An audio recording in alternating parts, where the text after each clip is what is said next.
नमस्कार प्रिय विद्यार्थियों, आज हम पढ़ रहे हैं धर्म सुधार आंदोलन की धाराएं।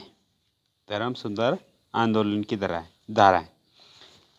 ये वीडियो लेक्चर बीए पाठ तृतीय के प्रथम प्रश्न पत्र विश्व इतिहास के लिए हैं। धर्म सुधार आंदोलन, जिसे प्रोटेस्टेंटवाद भी कहते हैं, ये मुख्यतः 3 धाराओं में प्रकट हुआ, जिसमें पहला है जर्मनी में लूथरवाद, दूसरा स्विट्जरलैंड में काल्विनवाद और तीसरा है इंग्लैंड में एंग्लिकनवाद, है ना। यानी प्रोटेस्टेंट धर्म सुधार आंदोलन या धर्म सुधार आंदोलन मुख्यतः 3 धाराओं में प्रकट हुआ। जर्मनी में लूथरवाद, स्विट्जरलैंड में काल्विनवाद और इंग्लैंड में एंग्लिकनवाद, जिसमें पहला है जर्मनी में लूथरवाद। 16वीं शताब्दी में यूरोप में घटित हुए धर्म सुधार आंदोलन या प्रोटेस्टेंटवाद का प्रवर्तक या संस्थापक थे मार्टिन लूथर, जिनका जन्म हुआ 10 नवंबर 1483 ईस्वी को जर्मनी के मैंसफील्ड क्षेत्र 1483 ईस्वी को जर्मनी के मैंसफेल्ड क्षेत्र में मार्टिन लूथर का जन्म हुआ। प्रश्न ये उठता है कि धर्म सुधार आंदोलन का प्रारंभ जर्मनी में ही क्यों हुआ। इसके लिए जर्मनी के निवासी मार्टिन लूथर का व्यक्तिगत उत्तरदायित्व था ही, साथ ही जर्मनी की कुछ विशिष्ट आंतरिक परिस्थितियां भी थी इसमें सहायक रही। एक तो जर्मनी में सशक्त केंद्रीय सरकार का अभाव था, जिसके माध्यम से चर्च अपनी आज्ञाओं का जनता में सख्ती से पालन करवा सकता था। दूसरा, जैसा कि इतिहासकार जे स्वेन कहते हैं कि जर्मन वासी अच्छे रोमन कैथोलिक अनुयायी नहीं थे, न स्वभाव से न प्रशिक्षण से। दूसरी बात, रोम से दूर अवस्थित होने के कारण संपर्क की पारंपरिक कठिनाइयाँ भी थी। यानी जर्मनी में रोमन कैथोलिक धर्म इतना मजबूत नहीं था, इसलिए वहाँ पर प्रोटेस्टेंट या विद्रोही प्रवृत्तियाँ उस संबंधित कैथोलिक धर्म के खिलाफ अधिक रही। और दूसरी बात, जर्मनी में मार्टिन लूथर का व्यक्तिगत उत्तरदायित्व तो था ही लूथरवाद के लिए। तो मार्टिन लूथर जन्म हुआ था 10 नवंबर 1483 ईस्वी को, ये हम पढ़ ही चुके हैं। और ये एक साधारण कृषक परिवार में जन्मे थे। इनके पिता ने इनकी शिक्षा दीक्षा के लिए पास में ही मैंसफेल्ड, मैगडेबर्ग, एर्सेन स्कूलों में इनको भेजा। बाद में मार्टिन लूथर एरफर्ट विश्वविद्यालय में अध्ययन के लिए भेज दिए गए, जहां उन्होंने 1502 ईस्वी में बीए की डिग्री प्राप्त की और 1505 में उन्होंने एमए परीक्षा उत्तीर्ण की। इसके बाद वह कानून के अध्ययन और इसी क्षेत्र में कैरियर बनाने के लिए प्रेरित रहे और अकस्मात एक मठ में प्रवेश कर लिया। और मठ के उच्चाधिकारियों के कहने पर मार्टिन लूथर कुछ समय के लिए विटनबर्ग विश्वविद्यालय और उसके बाद एरफर्ट विश्वविद्यालय में अस्थायी प्रोफेसरशिप भी स्वीकार कर ली, यानी कुछ समय तक विश्वविद्यालय में पढ़ाने भी लगे। इसके बाद उसने रोम की यात्रा की, जहाँ रोम के धार्मिक जीवन में व्याप्त आडंबर और अनाचार को स्वयं प्रत्यक्ष देखा। इसके बाद वह पुनः अपने मठ में लौट आया और धार्मिक विषयों के अनुशीलन और उन पर व्याख्यानों में व्यस्त हो गए। कौन? Martin Luther. चिंतन मनन की इस प्रक्रिया में मार्टिन लूथर ने अपने उस विशिष्ट धार्मिक सिद्धांत को प्रस्तुत किया जो बाद में प्रोटेस्टेंटवाद का आधार बना।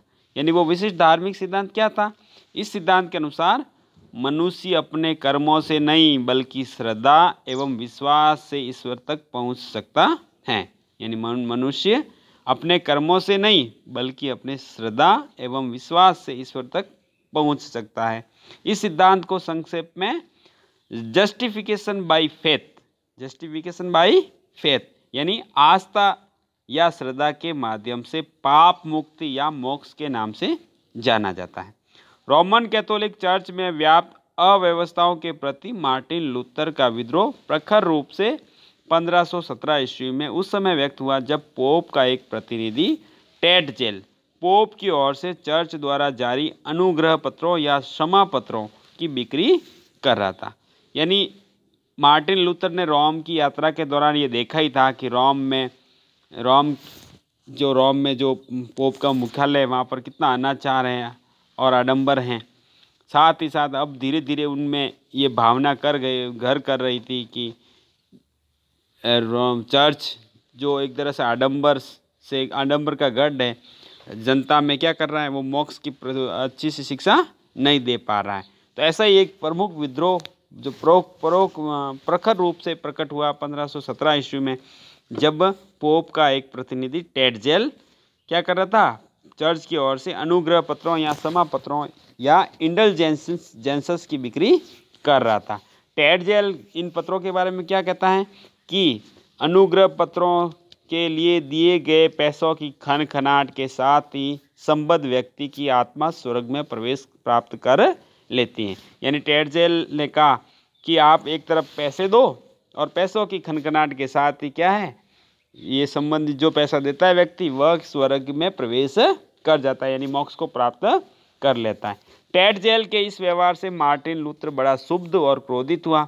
धर्म के नाम पर यह खुला भ्रष्टाचार था, यानी पाप मोचन पत्रों की बिक्री या अनुग्रह पत्रों की या क्षमा पत्रों या इंडल्जेंसेस की बिक्री से ये बड़ा क्रोधित हुआ। कौन? Martin Luther. मार्टिन लूथर ने अनुग्रह पत्रों की उक्त पद्धति के प्रति अपनी शंकाएं एवं आलोचनाएं कुछ प्रतिस्थापनाओं के रूप में लैटिन भाषा में शब्दांकित की। लैटिन भाषा में कुछ लिखा इन पाप मोचन पत्रों की खिलाफ, और उन्हें 95 थीसिस यानी 95 प्रतिस्थापनाएं के नाम से 31 अक्टूबर 1517 को विटनबर्ग के कैसल चर्च के द्वार पर लटका दिया। यानी लैटिन भाषा से लिखे हुए 95 प्रतिस्थापनाएं जो किन्होंने लिखी, मार्टिन लूथर ने लिखी, और 31 अक्टूबर 1517 को विटनबर्ग के कैसल चर्च के द्वार पर लटका दिया। लूथर द्वारा रचित 95 थीसिस चर्च की व्यवस्था के विरुद्ध स्पष्ट, लिखित एवं प्रखर अभिव्यक्ति थी, और इसी तिथि से यूरोप में धर्म सुधार आंदोलन का शंखनादी या सूत्रपात माना जाता है।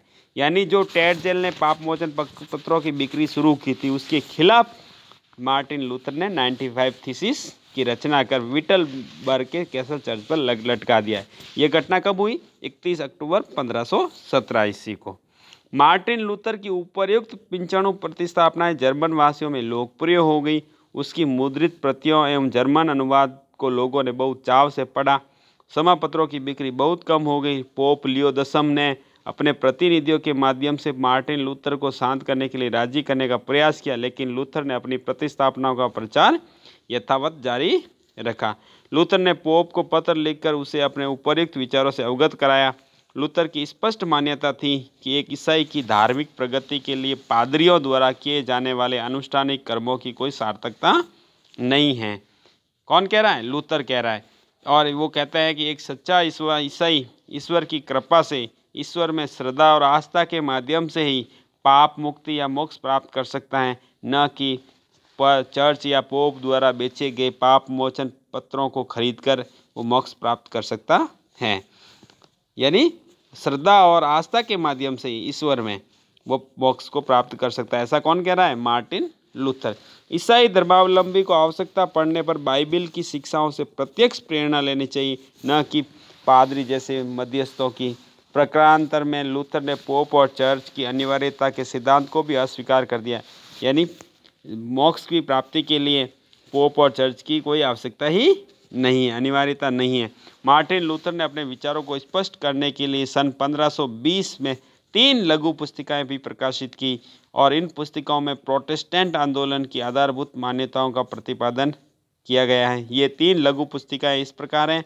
एक है an open letter to the Christian nobility of the German nations concerning the reform of the Christian state, यानी ईसाई राज्य में सुधार के संबंध में जर्मन राष्ट्र के सामंतों के नाम एक खुला पत्र। इसको प्रकाशित किया जून अगस्त 1520 को।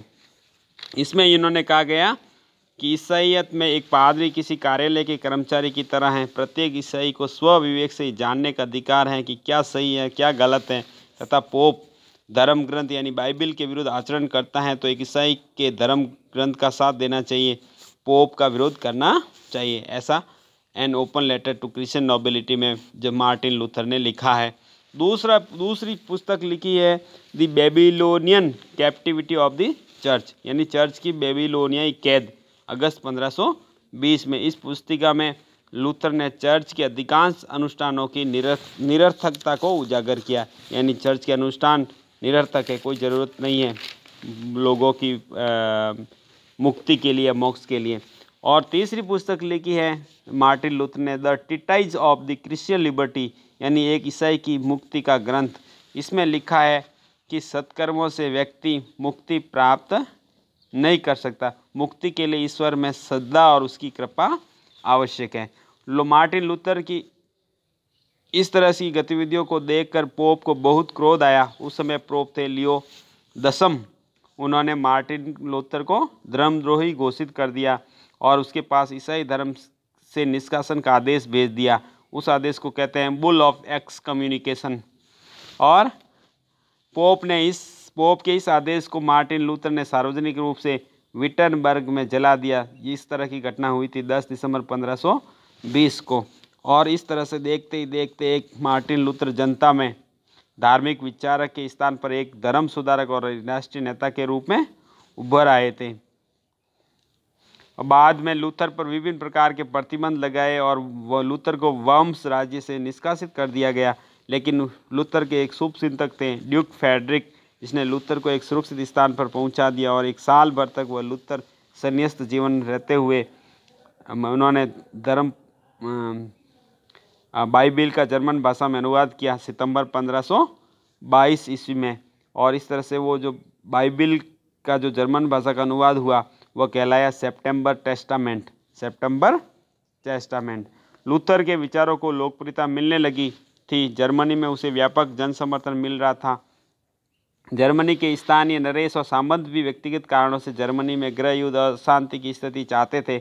उनमें से अधिकांश ने मार्टिन लूथर का साथ दिया और जर्मनी का नव धनाढ़ मध्यम वर्ग भी लूथर का प्रशंसक था। क्रमशः जर्मनी 2 गुटों में विभाजित हो गया। एक और सम्राट चार्ल्स प्रथम के नेतृत्व को स्वीकार करने वाले कैथोलिक जर्मन थे, तो दूसरी ओर मार्टिन लूथर के विचारों को मानने वाले प्रोटेस्टेंट जर्मन। इन दोनों गुटों में जबरदस्त संघर्ष की स्थिति बन गई, जिसकी समाप्ति हुई थी 1555 ईस्वी में हुई आग्सबर्ग की संधि के साथ। इस संधि द्वारा लूथरवाद को वैधानिक यानी कानूनी मान्यता दे दी गई। प्रत्येक राज्य अपनी इच्छा के अनुसार किसी भी एक धर्म को अपना सकता था, चाहे वो रोमन कैथोलिक धर्म हो या लूथर के द्वारा प्रतिपादित प्रोटेस्टेंट धर्म।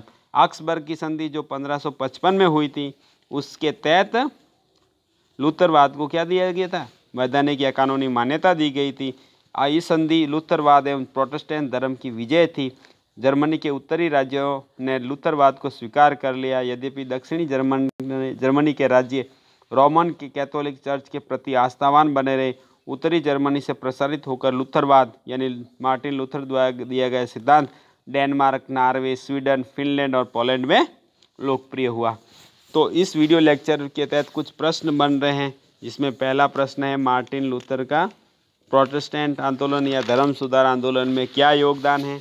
दूसरा, मार्टिन लूथर का जन्म कब हुआ। तीसरा, मार्टिन लूथर की शिक्षा दीक्षा कहाँ हुई। फिर अगला है मार्टिन लूथर ने के 95 थीसिस क्या हैं, कौन सी भाषाओं में शब्दांकित किए गए, रचित किए गए, तो वो है लैटिन भाषा में। इसके अलावा मार्टिन लूथर ने कौन सी पुस्तकों का प्रकाशन किया। दूसरा है फिर जस्टिफिकेशन बाय फेथ क्या है मार्टिन लूथर का, यानी ये है कि आस्था और श्रद्धा के माध्यम से पाप मुक्ति या क्षमा पत्रों की पाप मुक्ति या मुक्ति हो सकती है आस्था या श्रद्धा के माध्यम से, या मोक्ष मिल सकता है। इसके अलावा मार्टिन लूथर का महत्वपूर्ण योगदान क्या है प्रोटेस्टेंट धर्म सुधार आंदोलन में। इस तरह से आपको कुछ प्रश्न बन रहे हैं, वो भी याद करने हैं। धन्यवाद।